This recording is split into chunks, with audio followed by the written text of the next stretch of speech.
Welcome to Program Project and Control, commonly referred to as PP&C. This course focuses on the foundations for integrated program success. My name is Kevin Rice, and I will be your instructor for this module. In order to understand program and project execution, we first need to understand where the money originates.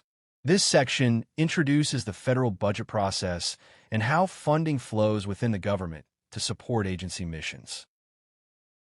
Several key players shape the federal budget process, including NASA's role within the broader federal government structure.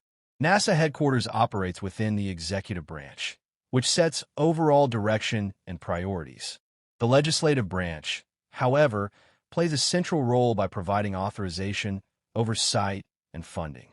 NASA works for the President with the Office of Management and Budget, OMB, serving as the President's primary funding and budget oversight office for federal agencies.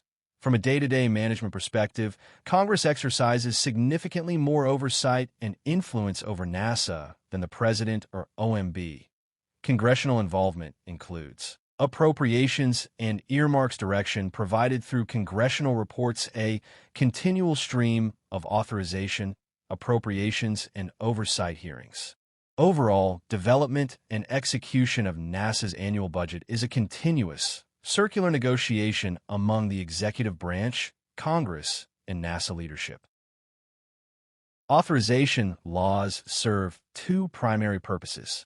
First, they establish, continue, or modify federal programs.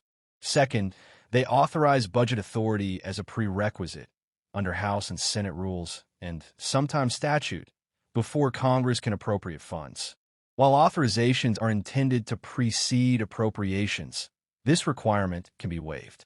Authorization committees also play a key oversight role, guiding agency programs, strategy, and long-term planning.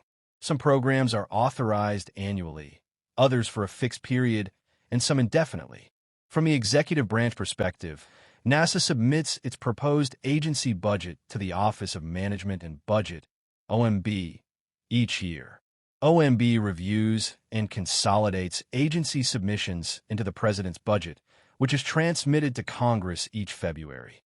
The Office of Science and Technology Policy, OSTP, established by Congress in 1976, advises the President on the impacts of science and technology on domestic and international affairs. OSTP provides scientific and technological analysis that informs major federal policies, plans, and programs, including those affecting space and aeronautics research.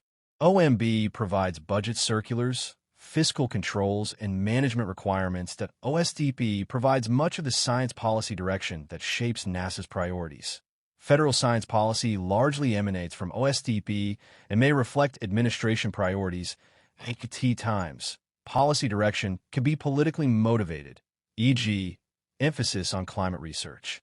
Many observers believe the FY 2011 NASA budget's strong emphasis on commercialization was driven primarily by OSTP guidance.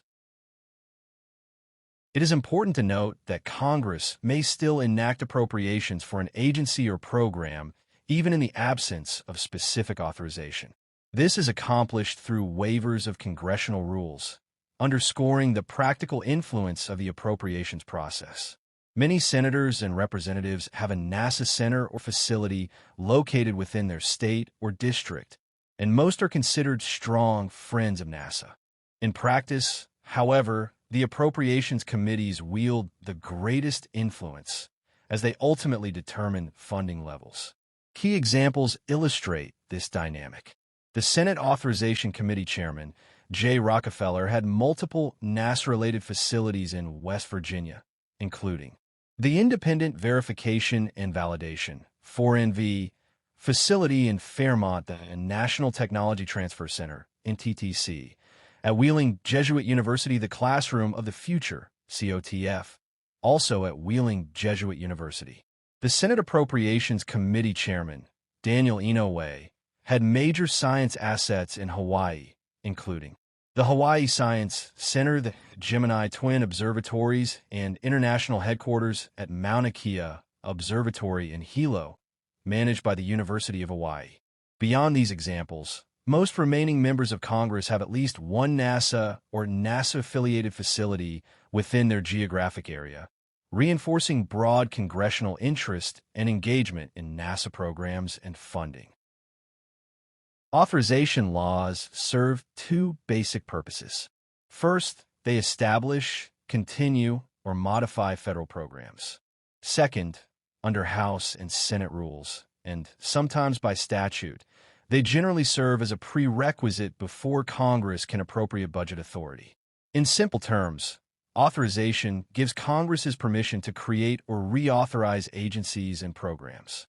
While authorizations are intended to come before appropriations, Congress may waive this requirement and fund programs even without a current authorization. Authorization committees also provide congressional oversight. They review agency plans, set broad priorities, and guide policy direction. Some programs are authorized annually, others for a fixed number of years, and some indefinitely. The appropriations process originates in the House of Representatives. Appropriations are what actually provide budget authority, specifying how much money agencies receive and what those funds may be used for. Once funds are appropriated, agencies are legally permitted to incur obligations and execute their missions. Appropriations are an annual process and represent Congress's most direct control over agency operations.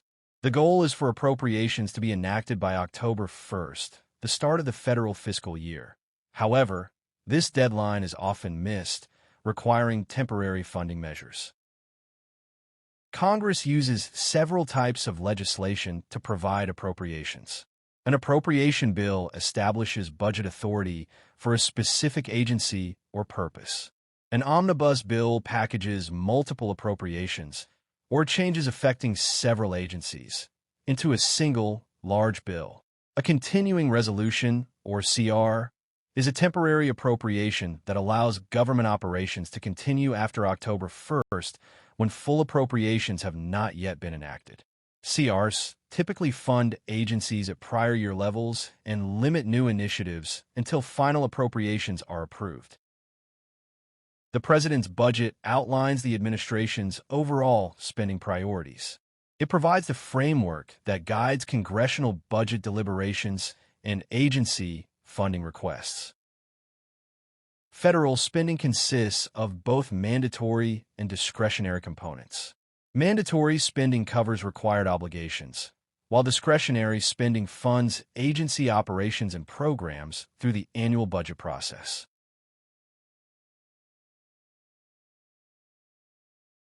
This slide places NASA's FY 2025 budget in the context of the overall federal fiscal picture.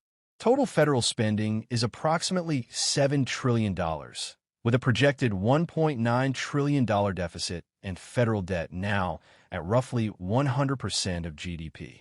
Net interest costs alone are approaching $1 trillion annually, consuming a growing share of the budget.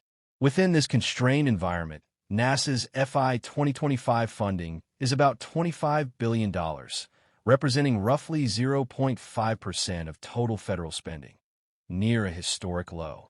As mandatory spending and interest continue to dominate the budget, future growth in discretionary accounts, including NASA, faces increasing pressure.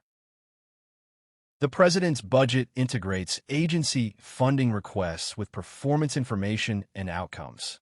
It includes detailed performance metrics and is formally submitted to Congress as the Congressional Justification, CJ.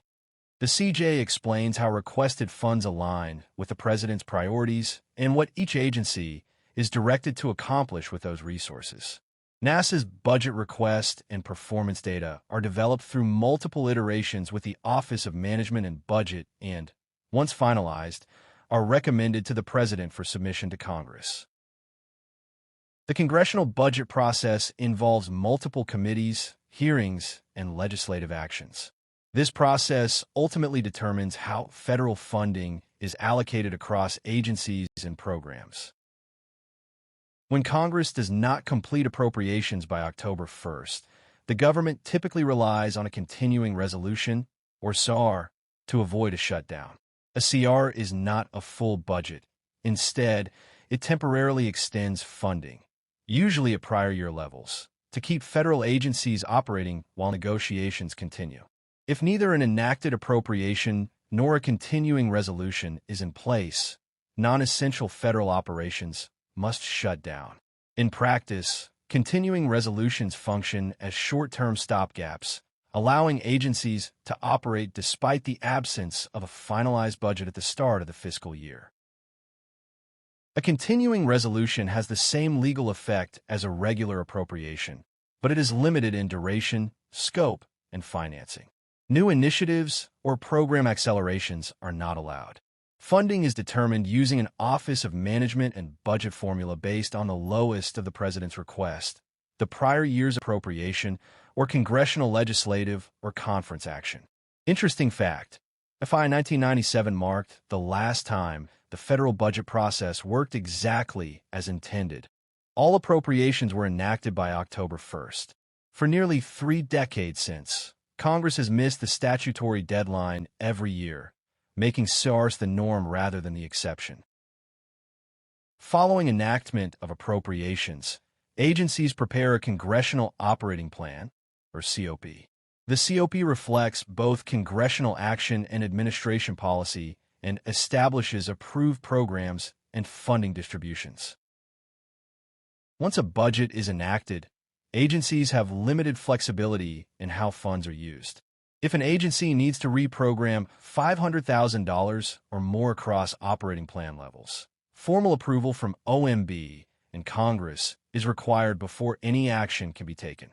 Agencies must also keep Congress informed of any significant program changes that deviate from previously approved plans, reinforcing congressional oversight throughout the execution phase.